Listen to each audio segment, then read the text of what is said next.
미국 보스턴에 억만장자 중에 도너번이라는 가문이 있습니다. 도너번. 이 가문이 몇 년 전 아주 심한 재산 싸움을 했습니다. MIT 교수 출신인 존 도너번 사장인 아버지가 하버드 법대를 졸업하고 5자녀를 대표하는 장남 제임스 도너번과 진흙탕 싸움을 벌인 것입니다. 이 단란했던 가정이 싸움을 벌이게 된 것은 그 아버지가 3번째 부인을 맞이하면서부터였다고 합니다. 아버지의 모든 재산이 3번째 부인에게 송두리째 넘어갈 것을 우려한 첫째 부인의 5자녀들이 똘똘 뭉쳐서 아버지와 재산을 가지고 다투기 시작한 것입니다.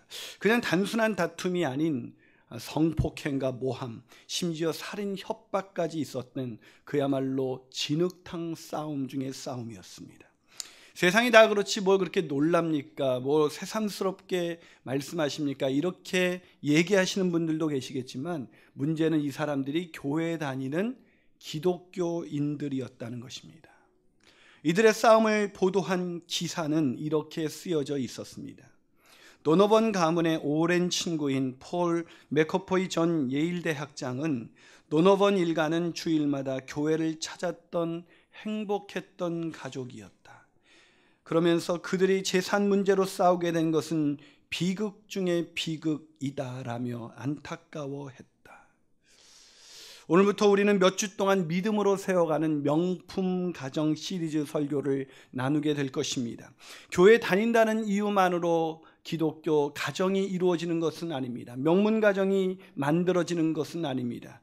아니 기독교 가정이라고 하지만 기독교 가정이 아닌 넌 크리스찬 가정보다도 더 형편없는 더 불행한 가정을 우리는 주위에서 목격하고 있지 않습니까? 참된 그리스도인, 그 그리스도인들이 모여서 이룬 가정이라면 그 세상 어느 가정과도 비교할 수 없는 행복한 가정이어야 하는데 그런 가정이 되지 못하고 있는 것이 우리가 느끼고 있는 현실입니다. 자, 그렇다면 우리가 어떻게 하나님만을 경배하는 그런 믿음의 가정을 만들어갈 수가 있을까요? 왜 그런 가정이 되지 않는 것일까요? 그것은 하나님만 경배하는 것에 우선순위를 두지 않았기 때문입니다.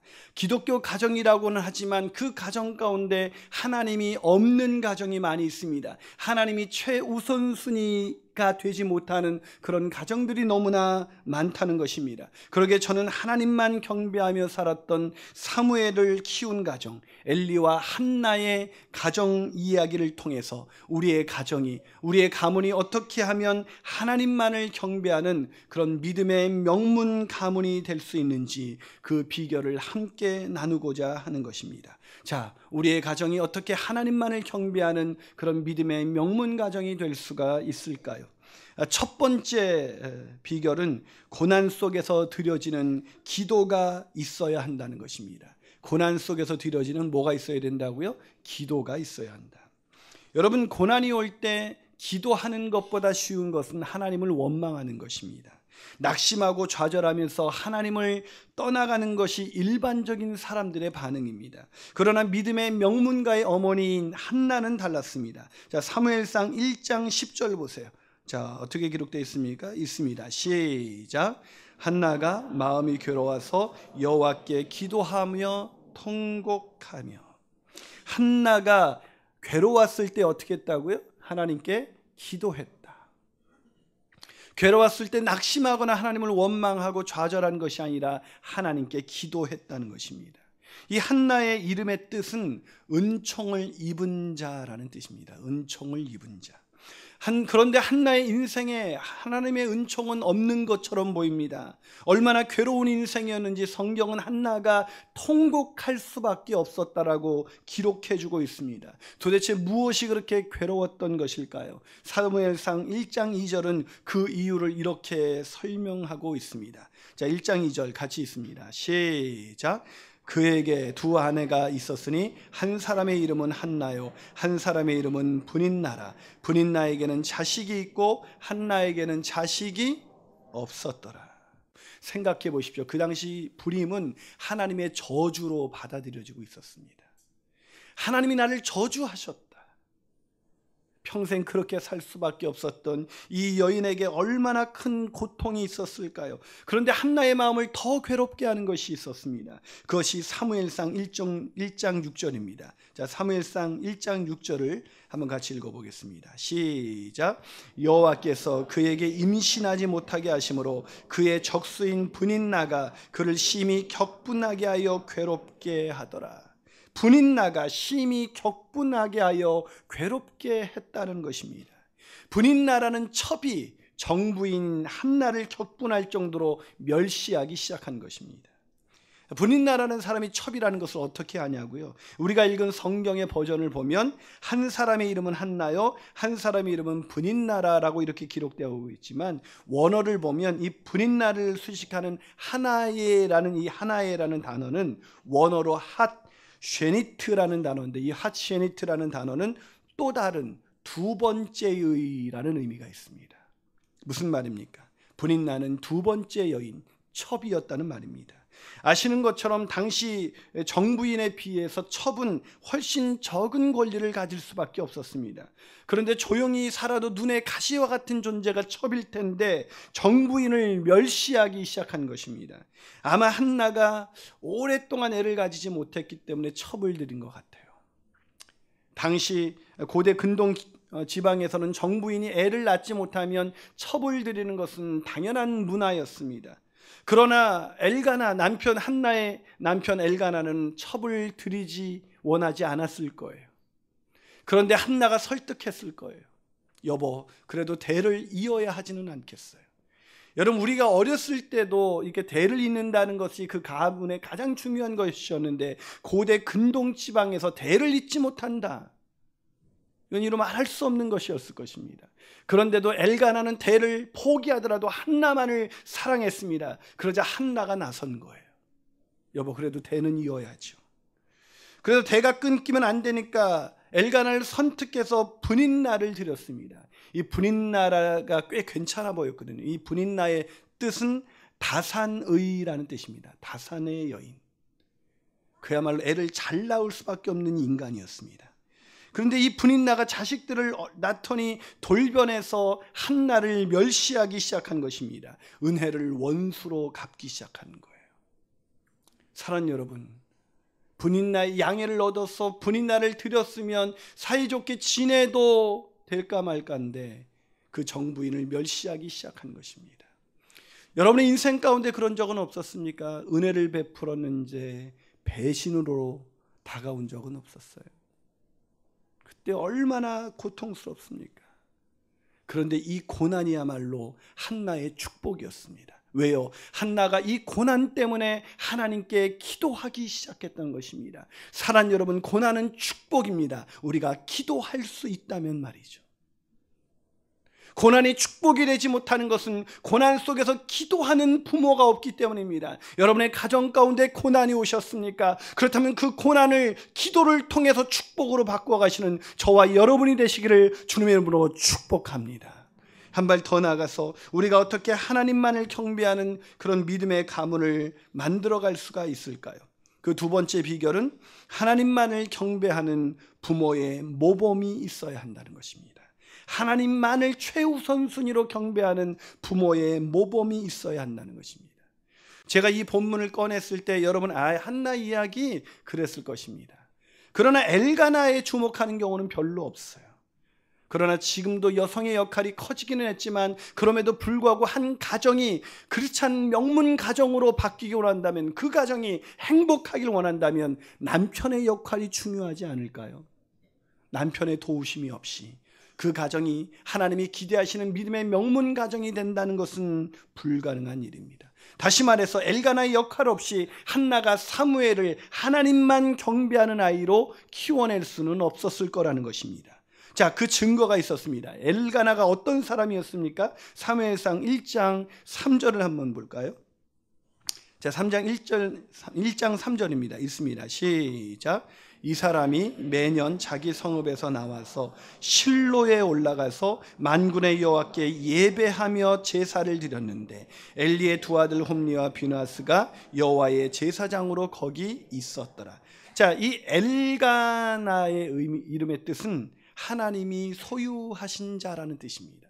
하나님이 취하신 자. 그렇습니다. 엘가나는 에브라임 산지에 사는 레위 지파 사람으로서 하나님의 소유가 된 사람이었습니다. 하나님의 뜻대로 인생을 사는 사람이었습니다. 하나님이 가라시면 가고 하나님이 멈춰라면 멈춰서는 인생이었습니다. 하나님의 소유였기 때문에 하나님 앞에 자신을 온전히 드렸던 사람이었습니다. 그래서 그는 매년 하나님께 예배하는 것을 최우선으로 삼았습니다. 이 사사시대 말기에 사람들이 예배를 멸시했습니다. 예배를 중요하게 생각하지 않았습니다. 편한 대로 예배드리고 그냥 예배를 습관을 따라서 예배를 드리는 사람은 있었지 엘가나처럼 예배를 드리는 사람은 없었습니다. 이 사사시대의 사람들의 행동을 정의해 준 구절이 하나 있습니다. 사사기 21장 25절은 당시 사람들의 상황을 이렇게 한 문장으로 정리해 주었습니다. 자, 한번 같이 읽어볼까요? 있습니다. 시작. 그때에 이스라엘에게 왕이 없으므로 사람이 각기 자기의 소견에 옳은 대로 행하였더라. 하나님의 기준이 아닌 자기의 소견에 옳은 대로 예배하고 자기의 소견에 옳은 대로 신앙생활하는 사람들, 그것이 사사시대의 특징이었습니다. 하나님의 기준을 잃어버렸던 그 시대에도 엘가나의 기준은 하나님이었습니다. 엘가나의 인생의 선택의 기준은 하나님이었습니다. 사람들은 예배를 멸시했습니다. 편의주의에 길들어서 그저 심지어 자기 집안에 개인적인 제사장을 두고 그렇게 예배를 드리기도 했습니다. 그런데 엘가나가 어떻게 예배를 드렸습니까? 엘가나가 예배를 드리는 모습을 보면 실로의 1장 3절을 보세요. 실로에 올라갔다고 기록되어 있습니다. 실로에 올라갔다. 이 실로에 올라갔다는 것이 여러분 쉽게 읽겠지만 그것은 엘가나가 있는 집에서 꽤 먼 거리였거든요. 굉장히 먼 거리였어요. 근데 실로로 올라가서 예배를 드렸다. 왜냐하면 실로에는 하나님의 성막이 있었거든요. 실로에는 하나님의 법궤가 있었거든요. 무슨 말입니까? 하나님이 강력한 임재가 있는, 하나님의 말씀이 살아있는 교회를 찾기 위해서 그는 실로까지 간 것입니다. 얼마나 놀랐습니까? 그리고 매년 제를 드렸다. 매년 서원제를 드렸습니다. 한 번도 예배를 빠진 적이 없었습니다. 쉽게 예배를 빠지는 현대인들, 예배에 와서도 예배에 집중하지 못하는 현대인들, 이스라엘 백성은 예배를 드리기 전 며칠 전부터 준비를 합니다. 근데 토요일날 꼭 밤늦게까지 TV를 보시다가 주일날 입신에 빠지는 형제님들을 볼 때마다 안타까움이 그지없습니다. 가까운 곳에서 편하게 예배를 드릴 수 있었지만 먼 곳에 가서 예배를 드린, 이 먼 곳이 중요한 게 아니잖아요. 하나님의 말씀이 살아있는 곳에 가서 예배를 드렸습니다. 오늘날 편의주의에 길들여진 사람들과는 얼마나 다른 모습일까요? 마지막으로 우리가 어떻게 하나님만을 경배하는 그런 가문을 만들어갈 수가 있을까요? 그것은 가장 귀한 것을 하나님께 드리는 부모의 헌신이 있어야 합니다. 가장 귀한 것을 하나님께 드리는 헌신이 있어야 합니다. 제 친구 목사님 중에 만나교회의 김병삼 목사님이라고 있습니다. 제가 이렇게 말씀을 드리면 그분의 외모를 아시는 분은 충격을 받으실 것입니다. 어찌 김인환 목사님이 감히 그 어르신께, 그분은 벗겨지셨거든요. 그분은 강대상에 서는 순간 얼굴이 빛나기 시작합니다. 근데 그분과 제가 거의 이렇게 연배 차이가 나지 않아서 우리가 함께 친구가 됐는데, 그 친구가 한 번은 페북에 하나님은 월요일에 무슨 일을 하실까라는 책을 소개했습니다. 거기에 이런 글이 있었습니다. 주일 오전 11시에 들은 말씀과 월요일 오전 11시에 하는 일이 아무 상관이 없다면 무언가 크게 잘못된 것이다. 주일 오전 11시에 예배드리는 예배자의 모습이 월요일 오전 11시에 드러나지 않는다면 그것은 예배를 드린 것이 아닙니다.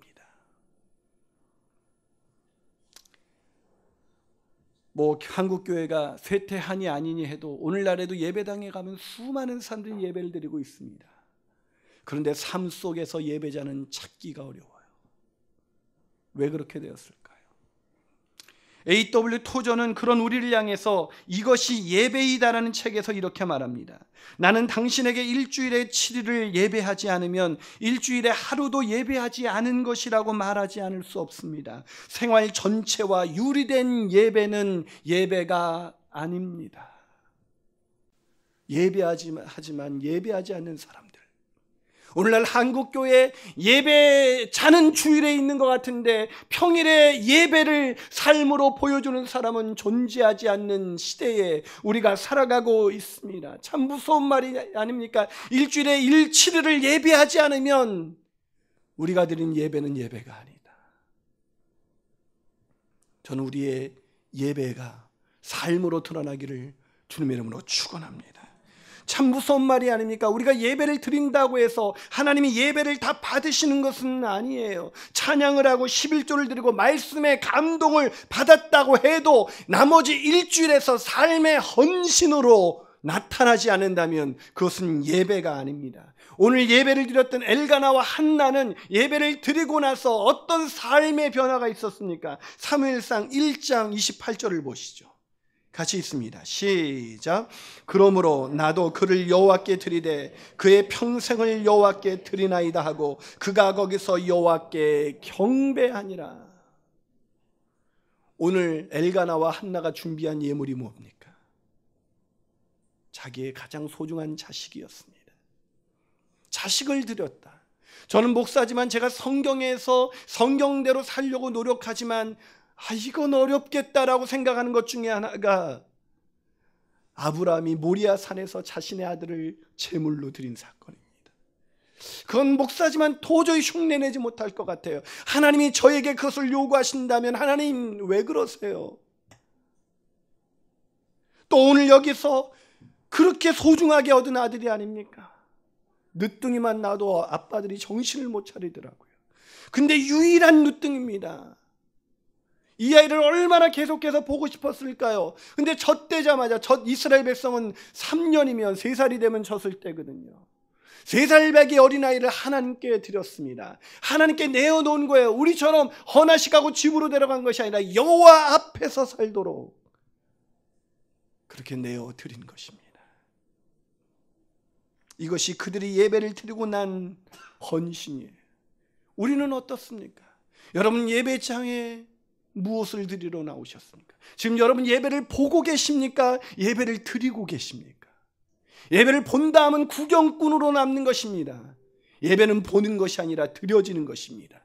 예배에 드림이 없다면, 예배에 헌신이 없다면, 예배를 드리고 나서 삶의 헌신으로 나타나지 않는다면 그것은 예배가 아닙니다. 아브라함이 이삭을 하나님 앞에 드리면서 좋을 수 있었을까요? 아브라함이 하나님께 이삭을 드리면서 거기에서 감동이 없을 수가 있을까요? 하나님께 드렸던 만큼이나 하나님은 놀라운 여호와 이레로 그에게 부어주셨습니다. 예배는 드리는 것입니다. 월십이라는 단어가 그렇잖아요. 워십이라는 영어 단어, 예배라는 이 영어 단어가 워스라는 단어와 쉽이라는 단어가 합성어잖아요. 월스가 무슨 뜻이에요? 가치를 두다. 하나님께 최고의 가치를 두는 것, 그것이 예배잖아요. 최고의 가치가 아니라면 99%라면 그것은 예배가 아닙니다. 하나님께 최고의 것을 드리는 것, 다 드리는 것, 온전히 드리는 것, 그것이 예배입니다. 하지만 오늘날의 사람들은 하나님께 적절하게 예배를 드립니다. 적당한 헌신, 적당한 예배, 내가 편의주의에 길들여진 예배를 사모합니다. 그래 예배자의 중에서 실로를 찾는 것이 아니라 내가 얼마나 편안하게 예배를 드릴 수 있을까를 찾는 현대인들의 삶 속에 예배의 모습은 나타나지 않습니다. 저는 오늘 말씀을 마무리하면서 만약에 한나의 인생 가운데 고난이 없었다면 한나의 가정이 정말 여호와만을 경배하는 그런 온전한 가정이 될 수 있었을까라는 질문을 던져봤습니다. 한나에게 자식을 낳을 수 없었던 고난의 시간이 없었다면 한나는 엎드려 기도하지 않았을 것입니다. 그저 한나가 엘가나를 만나서 행복하게 살았다. 이것이 한나의 일생뿐이었다면 오늘 우리는 한나를 주목하지 않았을 것입니다. 그러나 한나에게 고난이 왔습니다. 엘가나의 가정에 고난이 왔고 그 고난 속에서 그들은 기도했습니다. 고난 속에서도 그들의 인생의 최고는 하나님이었습니다. 그러기에 그 소중한 아들을 하나님께 드릴 수가 있었던 것입니다. 이철환 씨가 지은 책 중에 행복한 고물상에 나온 한 이야기를 들려드리고자 합니다. 이철환 씨의 가정의 형편이 어려워져서 산동네에서 더 높은 산동네로 이사를 가게 되었습니다. 그때부터 그의 아버지는 달라져 갔다고 합니다. 살갑게 아이들을 대하시던 아버지가 말이 없으셨고 웃지도 않으셨습니다. 딸내미가 공부방이 필요하다고 조를 때마다 아빠는 돌아서서 말없이 담배만 뻑뻑 피워댈 뿐이었습니다. 하루는 이천한 씨가 친구들이 자신의 신발을 거지 신발이라고 놀리자 신발 사달라고 조르자 아버지는 말없이 1,000원짜리 한 장을 그의 부인에게서 받아서 밖으로 나가서 술 한 병을 사오셔서 곰팡이 핀 벽을 향해 돌아앉아서는 말없이 술만 마셨다고 합니다. 그러던 어느 날 산동네 조그만 집들을 송두리째 날려보내는 듯 사나운 비바람이 불기 시작했다고 합니다. 그리고 비가 새기 시작했습니다. 이를 어쩌나 이렇게 비가 새는 줄 알았더라면 진작 손을 볼 걸 그랬어요 라는 엄마의 다급해진 목소리에도 돌아놓은 아버지는 꿈쩍도 하지 않았습니다. 며칠 전 오토바이와 부딪혀서 한쪽 발에 깁스를 한 상태였거든요. 근데 잠시 뒤 아버지는 한쪽 손에 깁스를 한 불편한 몸으로 자리에서 일어나셨습니다. 그리고 언제나 그랬듯이 엄마에게 1,000원짜리 하나를 봐줘서 집을 나가셨습니다. 천둥과 비바람이 치는 곳을 향해서 말이죠. 그런데 그렇게 나갔던 아버지가 12시가 되어도 돌아오지 않는 거예요. 그래서 집안 식구들이 다 찾아서 나섰습니다. 그런데 아버지는 어디에도 없는 거예요. 결국 새벽녘에 아버지가 어디 있는지 포기하고 이 가정 식구들이 돌아오는데 집에 다 왔을 무렵이었는데 갑자기 그의 이철한 씨의 누나가 이렇게 소리를 지르는 거예요. 엄마 저기 봐. 엄마 저기 봐. 순간 눈을 의심하지 않을 수 없었다고 합니다. 폭우가 쏟아내는 지붕 위에 웅크리고 앉아있는 검은 그림자는 분명 그의 아버지였습니다. 아버지는 천둥치는 지붕 위에서 온몸으로 사나운 비를 맞으면서 앉아 있었습니다. 깁스한 팔을 겨우 가누면서 빗물이 새는 깨어진 기아 위에 앉아 우산을 받치고 계셨던 것입니다.